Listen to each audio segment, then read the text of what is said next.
Hi, everybody. Welcome to the Jimmy Dore Show. We have a special guest in studio. I love in-studio guests. It's Tim Canova. You know Tim Canova. Hi, Tim. How are you? Hey there, Jimmy. Let me tell people who Tim is. He's been on the show before. He's a law professor specializing in banking and finance.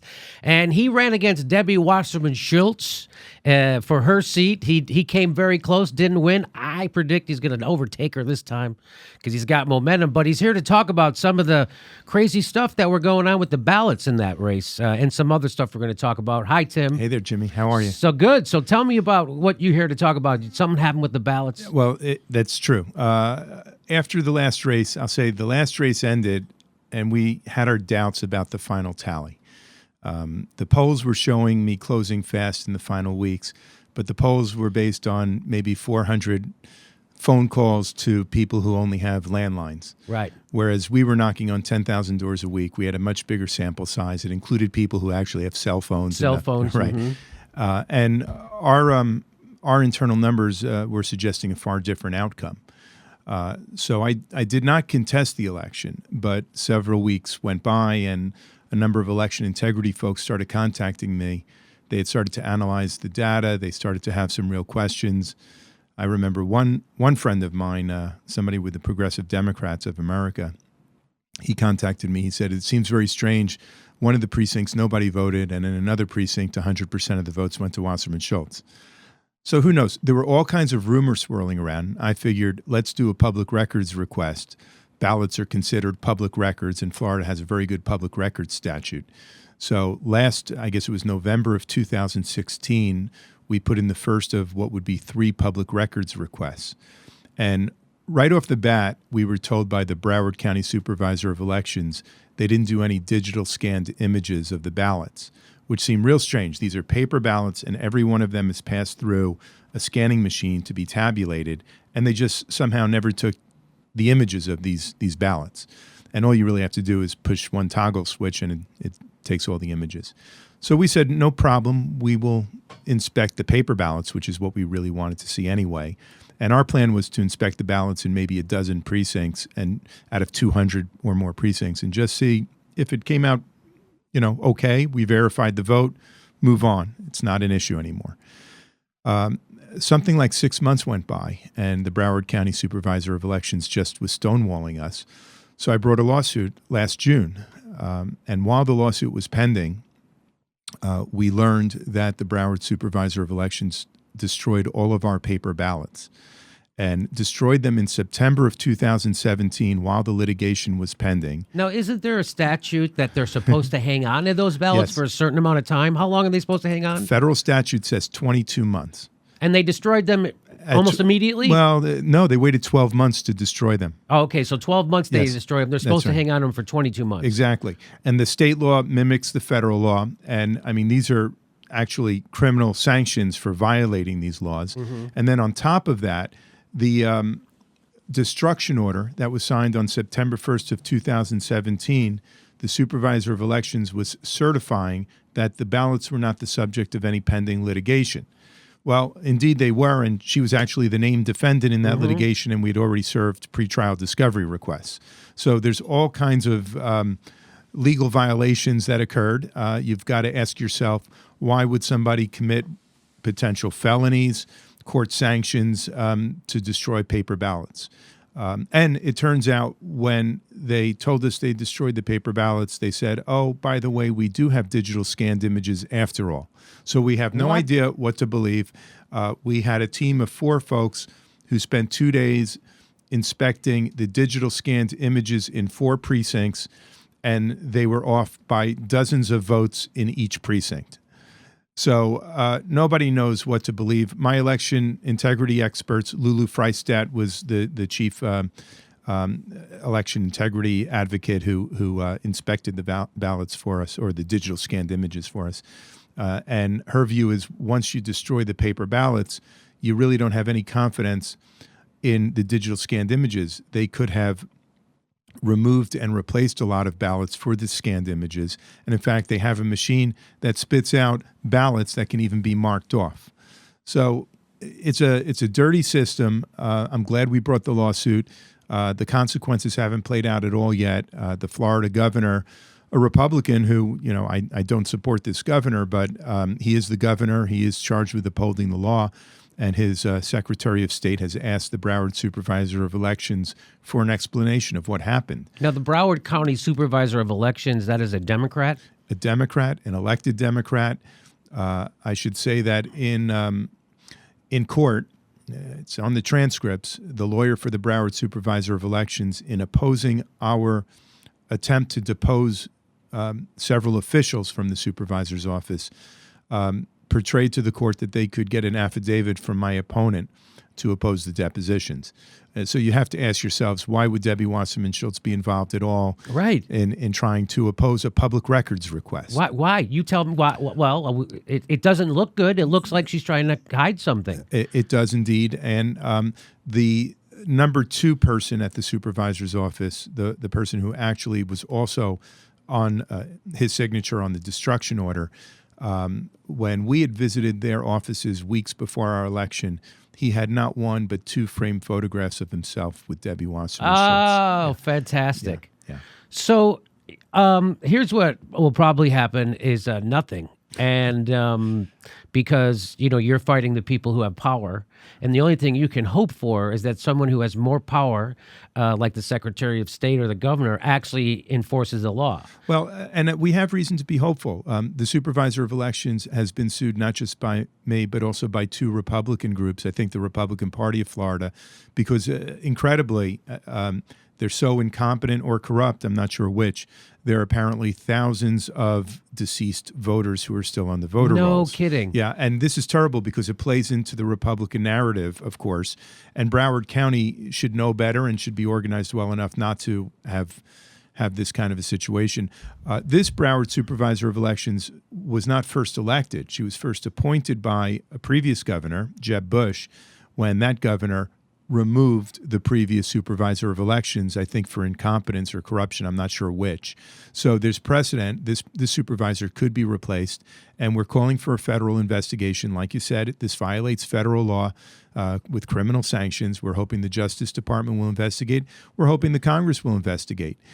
These electronic voting machines, there's no reason to have any confidence in them. They've been banned all over Western Europe. So why do we still use them in the United States? Because they are sold and operated by private corporations, and when who make donations to these politicians, so they bribe the politicians to keep using their machines, and that's the way our screwed up system works. Absolutely, on legal bribery, right? And if you want to inspect the software, such as the scanning software, good luck. It hasn't been ordered by any court in this country because the software is considered proprietary. It's the special trade secrets owned by these private corporations. A more sensible solution would be to move to open source software, maybe someday blockchain technology used for voting. In Europe, they've just banned these voting machines. It's paper ballots counted by hand in public and reported at the local precinct level right away. It's very labor intensive, but if this country can afford a $1.5 trillion tax cut, perhaps we could afford a few $1 billion to run an election. To run an election with integrity. Exactly. There's no integrity in these elections anymore. Well, our elections don't even meet the international.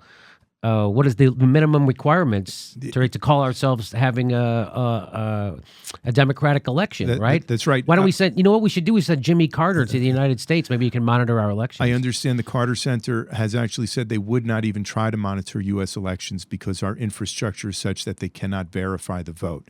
And in international studies and rankings, the United States has been coming in dead last among major democracies for election integrity. So why do you think there isn't a bigger scream about this? I mean, of course, I know why, but I'm asking, why do you think the Democrats wouldn't scream more about having, especially after just losing to Donald Trump? And, they don't scream about the Electoral College, which 40% of the elections in this century have gone to the loser, right? Presidential. Right? Mm-hmm. Right. That's not a big deal, is it?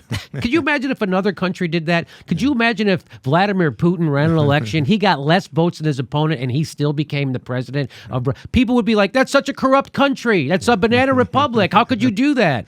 Can you imagine if there was an election where the vote came down to the state where the guy running for president, his brother was running the state, and then they threw it to George Bush. That's exactly what happened. Yeah. And can you imagine a country where the Supreme Court decides an election and the people on that court are appointed by the guy who's running his father, and they turn logic on its ear to give it. I mean, this is what's happening in our country, and so why isn't Oprah doesn't scream about it, right?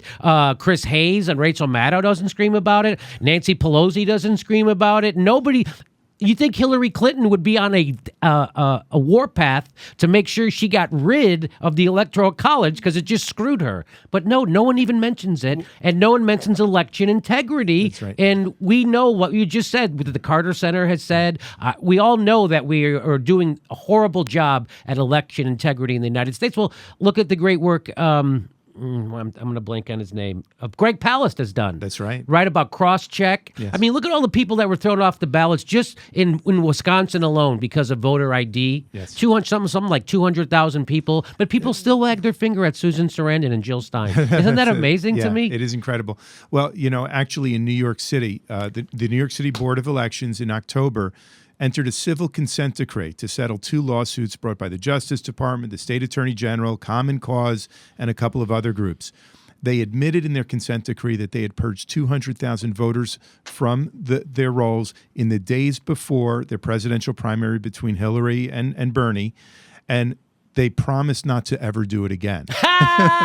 Okay. And Schneiderman, who's the Attorney General in New York, no one's going to jail. Not even a court hearing. And Jimmy, let me tell you, we posted up on our website at timcanova.com.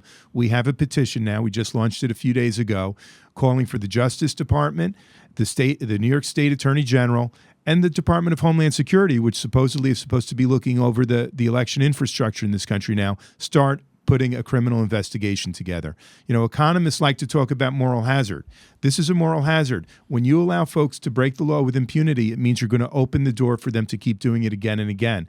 This is the most sacred right in any democracy, is the right to vote. And when 200,000 folks can be thrown off the rolls, and I'll tell you, our petition just concentrates on the New York City Board of Elections. Since we launched the petition, I'm hearing from people from Putnam County, Westchester County, you name it, all over the state of New York saying it happened to me too. So, and then, of course, I remember stories of millions of Bernie ballots that were provisional, never got counted, got found in rooms. Right. Remember that stuff? So especially here in California. Yes, that's right here in California. Right. They're called provisional ballots. So what that means is if someone goes to vote and their name's not, for whatever reason, isn't on the roll, which it should be, which they knock a lot of people off the rolls when they want to, they give you a provisional ballot, meaning that we'll count it maybe. Right. And although they guaranteed they would all be counted, I'm going to guess they weren't. Right. So, well, Tim, good luck with this. I mean, this is. How do you think it's going to turn out? Do you have any? You're a lawyer and what have you. I'm just a. I think the Broward County Supervisor of Elections and the Broward County taxpayer, unfortunately, is going to have to pay our attorney's fees, and we're on the hook right now for probably around $100,000 in attorney's fees. I got a lot of flack for even bringing this lawsuit, to tell you the truth, and that says it all. From the neoliberal corporate Democrats, even from progressive Democrats. No kidding. I don't mean progressive Democrats of America. I mean the progressive establishment, the political consultants, whether it's inside the Beltway or in the state of Florida. They've tried to paint me as a sore loser for asking questions. And, you'll get painted as conspiracy theorists, you name it. Asking questions. Just asking questions. Just asking questions. Exactly. You cannot, even journalists are not allowed to ask questions. There's certain subjects that are off topic. That's right. So what does that say about the First Amendment and the land of the free and the home of the brave? We should be asking the toughest questions. And I'll tell you, this campaign now is asking those questions. I regret that I did not contest the election when it happened. I had officially lost by 13 percentage points, and I was told you lost by too much for it to be credible to contest the election. Well, folks are telling me at this point, you can manipulate all kinds of computer software. There's all kinds of ways you can rig elections. And I'm not here claiming the election was rigged. All I'm saying is let's verify the vote. And to find out you can't even verify it now because the paper ballots have been destroyed is outlandish. There should be a federal criminal investigation. And someone should go to jail for that. Absolutely. Yeah. And New York as well. I always found it strange that the complaints about the voter purge in New York, it was always Bernie Sanders voters. Of course. Okay, so does that mean that the purge could have been done in coordination with party officials using the Van voter database to identify likely Sanders supporters? Likely Sanders voters. So you need a criminal investigation to get at the root of this. I just don't understand. When I read that, we covered it on the show about how Schneiderman, the Attorney General in New York, he just gets to decide nobody's going to be prosecuted, and we won't have a court hearing, and we reached a settlement where nobody who broke the law and kicked you off the voting roll on purpose illegally has to pay any penalty. That is just not. That's not democracy. That's not civil. That's not criminal justice. That is a rigged system. Once again, it goes back. Recall it's like a Wall Street consent decree. After the financial crisis, the Eric Holder Justice Department brought no criminal charges against any Wall Street bankers for a fraud that brought down the entire financial house of cards. So, and we all know they could have and should have. That's right. You know, I think when it comes to voting, it's sort of like Santa Claus. People are brought up very early in life to believe in these kind of myths. And one of the myths is that we have a fair voting system. This is a democracy. And if you question it, you're kind of seen as a little of a loose cannon or something. At this point, I don't believe in Santa Claus, and I don't believe that we have free and fair elections in this country anymore. Oh, no. You know, it's not trust but verify. It's like I don't even trust it, and we do need to verify it. I'm a law professor. My students can go online and they can verify their grades. A voter can't verify that their vote was tabulated properly. It's gotten to the point where in Afghanistan, where they dip their thumbs in ink, is more verifiable than here. Yeah. Well, best of luck on that. Please keep us, up to date on what's happening. You're running again, right, in 2018? I am running again, and, it's still an uphill struggle, even with all the grassroots support we have. We have a machine. We have to worry about whether the votes get counted properly, of course, but we've got a lot of good issues on our side, and it's the same David versus Goliath. We're not taking any corporate money, no PAC money, no super PACs are supporting me, and Wasserman Schultz is beefing up her war chest still, even with all the scandals that are in her closet. We'll see if they get out of the closet or not. But she's been building up her war chest. And, we're going back at her. We want to finish this job that we started. So, I don't understand how she is so unethical. She had to step down from the DNC chair before the convention. But an hour later, she was named as a co-chair of the Hillary Clinton campaign. Yes. And then an hour later, she gets a promotion. And no price to pay, even though her own delegation booed her at the convention. We've showed that video on here many times. She tried to speak, and they all just booed her because she cheated her own people. That's what I have to remind people. When they kicked 200,000 people off the voting rolls illegally in New York City or New York State, that actually was New York City. It was in Brooklyn. That's right. 120,000 in Brooklyn. Right. 80,000 in the other 4 boroughs. Yep. So when that happens, when the people get, nobody gets thrown in jail, nobody's even charged. Debbie Wasserman Schultz, it can't even face her own, because they're cheating you. So that's what I have to remind people. They're not cheating the Republicans. When they kick 200,000 progressives off the voting rolls in New York, they're not cheating Republicans. They're cheating you. They're not cheating the Russians. They're cheating you. The people who wanted to vote for Bernie Sanders, progressives, the majority of the goddamn party, by the way, all right? So that's who they're cheating. They're not cheating Mitch McConnell. They're not cheating Paul Ryan or Sean Hannity. They're cheating you, progressives, and Bernie, and Nina, and Tulsi Gabbard, and Tim Canova, and me, and every environmentalist in the country. That's right. That's who they're cheating. And every one of the millions of people who supported and donated to Bernie Sanders. Yes. We got 209,000 contributions in my last campaign. Every single person who contributed, they got cheated. Yes.